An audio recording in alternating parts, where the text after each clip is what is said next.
Oh, hey, good morning, Marchers. Good morning, Morter Marchers. I'm Dr. Ted Morter. Thanks for being here with me today. I was sitting here. You caught me. I was drinking a cup of coffee out of my Yeti. I love that cup. I was drinking a cup of coffee and I'm thinking, people say things in your life to you that can be very hurtful at times. They really can. And it'll usually come from people that you least expect that from. People that you put your faith and trust in, and that you're always, for them, and no matter what happens. And people will let you down. And this happens all the time. And I know this is true. It happens with your family, it happens with your friends, it happens with your work, your coworkers, your boss. People do crazy things, or at least it seems crazy to you sometimes. When you call someone on it and you say, what you did or what you said hurt my feelings. It didn't feel right to me. It didn't, hey Mary Lou, it didn't sit well with me. You hurt my feelings. And when this happens, that person that you're having a challenge with is going to do one of two things. They're either going to apologize and say, oh, I'm so sorry. Or more than likely, if they're just with you, they're not really for you. If they're just with you at that time, they're going to say things like, well, it wasn't really my fault. It was your fault. They're going to gaslight you. They're going to lie about what was said, or they're going to mislead you, or they're going to put it down. They're going to say, that's not the way it happened. It's not the truth. And when this starts to happen, what that shows you is that this person's more concerned. Their ego is out there shining straight forward through. And it's much more about their ego than it is about you and about your feelings and what they did that actually made you really sad or hurt your feelings sometimes in a way that you can't come back from. So when this happens, just remember, it's not about you. So you can think about it for a moment, if you will, about what's happened in your life and who's been around you in your life that maybe caused you this pain or this suffering.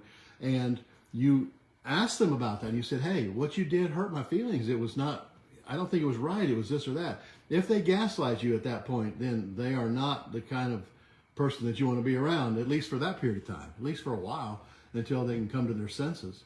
But what I'm saying is, when somebody else is gaslighting you and calling you either a liar or you did something wrong or you shouldn't have done that, when this happens, it's really a reflection on them in that they're not really so upset about that, but they're upset about the way it makes them look or the way they feel. Maybe it questions their perfect life that they have, and it's not so, and they don't want to experience that, or they don't want to look that in the face and say, you know what, you're right. Maybe what I did wasn't called for. Maybe I should look deeper and deeper and say what was really going on, what was really wrong at that time. These are important things for you to understand, because when I make a statement like I care but not that much, this is a good example of what that means. I do care about them. I care about what's happening, but not that much that it's going to make me sick.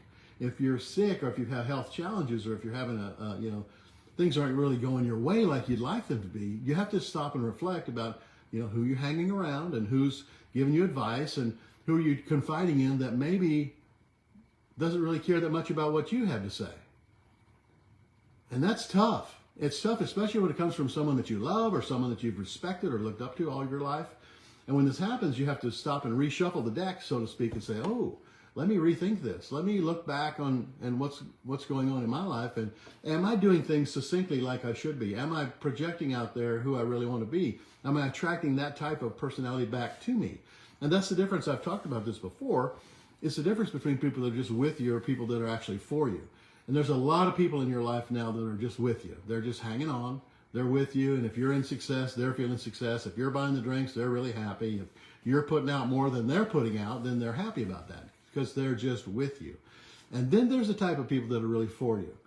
There's a lot of people in my life that I'm truly for, that I would do anything to help, to assist, anything that they might need. If they had a challenge or had an issue that I could be part of the solution, man, I'm right there. I'm all for them. Because I know if they're successful, that breeds more success. If their family will be successful, everyone will be more successful. It's win, win, win, win, win. That's what you want to do in relationships. Always have to be win, win, win, win, win. If it's just win-lose, then it's not a very fun game. And let me tell you what, people won't be around that long. You know what I'm talking about. You have people like that in your life right now. I encourage you to let them go. Find, if there are people in your life right now, no matter what it is, whether it's a family member or a work employee or an employer or the neighbor or somebody else that's giving you a headache or a turmoil or something that's just like, man, I don't want to deal with that today. let that go from your life. Set that bag down. Just set it down, walk away from it, leave it there, and don't ever pick it up again, because it's not going to change. If somebody's ego is such that they can't even hear and empathize with you, they have no empathy. And there's no way that you're going to communicate with them enough to change their mind, because they're already set on they're right and you're wrong. And that's a sad state to be in. But no matter how much you talk, you're not going to change their mind. You're not going to change anything that's going to happen. So, because they don't have that deep inside them right now for the situation. They don't have that empathy in there, the forgiving, the grace, to give grace. They don't have that capacity. And that's a sad state. But nonetheless, that's the way some people are. And your job with this Morter March today, and I'm sitting here at my table just relaxing, but your job for this is to think about this the rest of this week, about who in your life could you dismiss?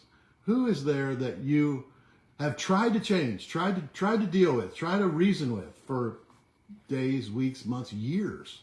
You've tried to come to resolutions on things and just can't seem to get there. Stop it. Just stop doing it. Put it down. Set it back down and say, you know what, the hell with that.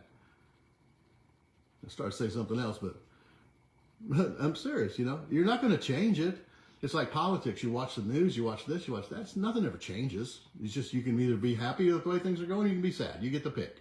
Because it's still going to be going like it's going. No matter how upset you get or how much you try to change those other people, they're not going to change. The only one that can change is right here. It's this. This can change. And let me tell you what, that's the hardest thing to do sometimes. Always it's the hardest thing to do. Until it's not, until you just say, you know what, I'm done with that. I'm going to set that down, and I'm not going to deal with that anymore, because you know what? It's not helping. It's not resolving anything. It doesn't matter if I'm upset at the president or the ex-president or Congress or whatever. It doesn't matter. They're going to do what they're going to do anyway. I don't care who went to Epstein's Island. It's crazy, but you know what? It's not going to have anything. I wasn't on the plane. It doesn't have anything to do with me. I'm just going to keep on going with what I know to be true, the things that I know to be solid, the things that I know to be my foundation. That's the word. My foundation. What's my foundation built in? I thank my parents for that. They had me build a strong, virtuous foundation that is passionate. I'm very passionate about things that I do. And when somebody close to me or somebody I put a lot of trust in maybe lets you down, you think, well, darn. I didn't read that right. I didn't read it right. Or maybe they just changed in a different pattern. Maybe something happened in their life that made them be the way they are now, but it changed the situation what you're in right now. Think about that for a moment. Somebody that you're disappointed in, maybe something happened. You don't know what's happening in their life. You don't know what they're going through. Maybe they're having a hell of a bad day or a bad week or a bad month or year. Maybe they had a tremendous loss. Who knows? But I can only reflect on what I believe. What do you think, Mary? Is that true or not? Yeah.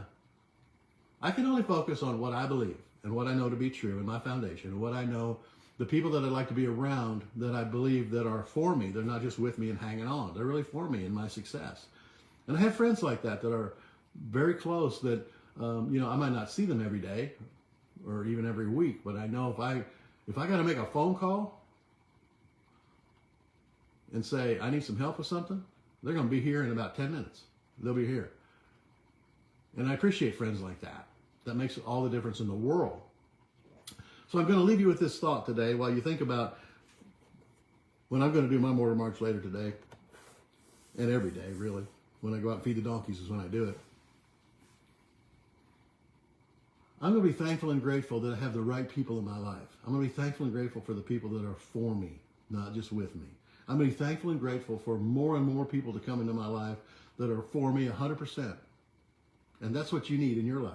People that are for you 100%. That takes the pressure and the burden off. I encourage you to go with that. Because if they're not for you, they're just with you, then they're going to turn on you when the times get tough. They're not going to be there. And Tom told me this one time, a long time ago, and I remember this. He said, remember, if they'll do it with you, they'll do it to you. Think about that. Think about that. If they'll do it with you, they'll do it to you. Life's short. Make the most of it. Do your Morter March. Figure out this week the people that are for you, and realize that you need to set the bag down and leave some people and situations and things behind. Just set it down, leave it behind, walk away from it, and don't go back. Don't go pick it up again, because it's going to be the same bag of crap. It's not going to be any better, because that person's wallowing in their crap. Maybe they're having a bad day too.